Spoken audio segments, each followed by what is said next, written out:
सभी चुनौतियों का सामना करने की शक्ति प्रभु की प्रार्थना में है। प्रार्थना हमारे हृदय के द्वार खोल देती है। शुद्ध और सच्चे मन से की गई प्रार्थना कभी भी व्यर्थ नहीं जाती। ईश्वर हमेशा हमारी सहायता करते हैं। हमें हमारी प्रार्थना पर और ईश्वर पर विश्वास रखना बहुत जरूरी है। प्रार्थना में अद्भुत शक्ति होती है। प्रभु प्राप्ति का श्रेष्ठ माध्यम प्रार्थना ही है। प्रार्थना आत्मा और शरीर का भोजन माना जाता है। ईश्वर की प्राप्ति के लिए मंत्र जप या पूजा पाठ से भी अधिक श्रेष्ठ प्रार्थना है। विश्व के सभी धर्मों में प्रार्थना को ही महत्वपूर्ण माना जाता है। वर्तमान समय में मनुष्य कई समस्याओं से पीड़ित रहता है। शारीरिक रोग ने शरीर में घर कर लिया है। ऐसे समय में शांति के लिए एकमात्र उपाय प्रार्थना ही है। सभी मुसीबतों से निकलने का मार्ग प्रार्थना देती है। जीवन में अगर हमें सफलता प्राप्त करनी है तो हमें उसके लिए प्रार्थना करना बहुत जरूरी है। प्रार्थना करने से हमारे इस चंचल मन को शांति मिलती है। किसी संत ने कहा है कि मेरा सबसे बड़ा अस्त्र प्रार्थना है। प्रार्थना के बिना कभी भी आंतरिक शांति नहीं मिल सकती। प्रार्थना सुबह की चाय जैसी है और रात का खाना जैसा है। प्रार्थना कभी भी हमारे जीवन में व्यर्थ नहीं जाती। सिर्फ भगवान का नाम बोल देने से ही पापों का नाश होता है। जिस व्यक्ति ने प्रार्थना में प्रेम, श्रद्धा और भावना उत्पन्न की है उसकी प्रार्थना सर्वश्रेष्ठ होती है। प्यारे सज्जनों, प्रार्थना मंदिर में ही हो ये कोई जरूरी नहीं। प्रार्थना घर के किसी भी कोने से की जा सकती। प्रार्थना करते समय नम्रता और समर्पण का भाव होना जरूरी है। प्रार्थना क्रोध, वासना, ईर्ष्या, द्वेष आदि दूर करती है। प्रभु के शरण में जाने के लिए प्रार्थना ही एक श्रेष्ठ माध्यम है। प्यारे सज्जनों, प्रभु सर्वव्यापक और सर्वशक्तिमान है। प्रभु अंतर्यामी है। प्रभु से कुछ मांगने की जरूरत नहीं है। उन्हें तो सब पता है कि किसे कब और कितना देना है। प्रभु सब कुछ जानते हैं। मनुष्य को प्रभु के रंग में रंग जाने की जरूरत है।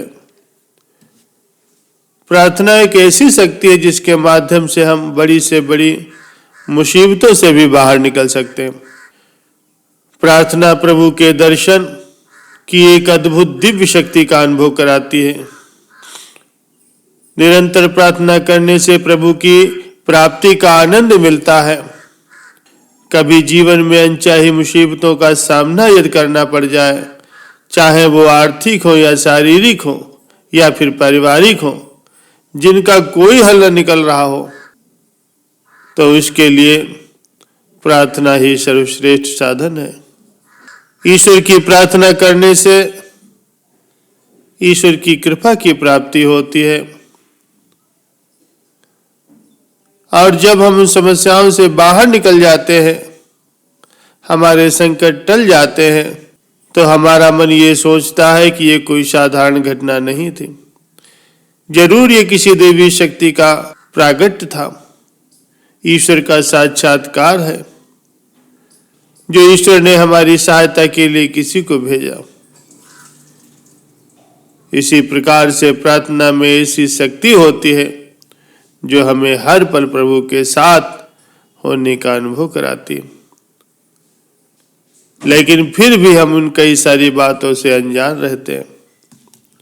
प्यारे सज्जनों, प्रार्थना से हम सरल और सीधे रूप से ईश्वर को याद करते हैं। इसमें मेरा या तुम्हारा जैसा कुछ भी नहीं होता। प्रार्थना में तो सभी का कल्याण होने की भावना होती है। मनुष्य के बीच में प्रार्थना का रूप अलग अलग होता है। प्रार्थना करने के भी कोई नियम नहीं होते, लेकिन मनुष्य के अंदर की सच्ची और शुद्ध भावना अवश्य होनी चाहिए। प्रार्थना के समय शब्दों से ज्यादा मन की सच्चाई का महत्व होता है। प्रार्थना का अर्थ ही दो लोगों के बीच की असंगत वार्तालाप है। जैसे एक पेड़ के दो सुगंधित फूल, इन फूलों का कोई नाम नहीं होता, परंतु इनकी महक तो पूरे वातावरण में फैल जाती है। प्यारे सज्जनों, प्रार्थना के कई रूप होते हैं। जैसे मीरा भगवान श्री कृष्ण के लिए प्रेम भक्ति रूपी प्रार्थना करती थी। मीरा की प्रेम भक्ति से ही श्री कृष्ण से कुछ मांगने की या फरियाद करने की उन्हें जरूरत नहीं थी। यहां तो सिर्फ शुद्ध लगाव की भावना थी। इसी प्रकार से प्रार्थना में शुद्ध और निस्वार्थ भावना ही होनी चाहिए। प्रार्थना का मतलब ईश्वर की अवतरित कृपा के बदले कृतज्ञता व्यक्त करने का अवसर है। प्रार्थना का मतलब अपनी भूलों को ईश्वर के सामने खोल देने की भावना होती है। प्रार्थना में किसी भी माला से गिनती नहीं होती। प्रार्थना में कोई मंत्र जपा जाए इसकी भी जरूरत नहीं है। प्रार्थना में कितने घंटे बिताया जाए इसका भी कोई महत्व नहीं है। सही प्रार्थना तो परस्पर प्रेम जगाती है, जिसमें सहानुभूति, अनुकंपा और करुणा होती है और मनुष्य के अंदर शांति आती है। प्यारे सज्जनों, कभी भी किसी दूसरे जीव को कभी भी पीड़ा नहीं देनी चाहिए और जितना हो सके दूसरों की मदद करनी चाहिए। किसी की निंदा से सदैव दूर रहना चाहिए। ईश्वर की अद्भुत लीलाओं और आशीर्वाद का खुले मन से स्वीकार करना चाहिए। ये सभी प्रार्थना के ही रूप हैं। अपने जीवन को सार्थक करने के लिए मनुष्य के हित में ही सदैव विचार करना चाहिए।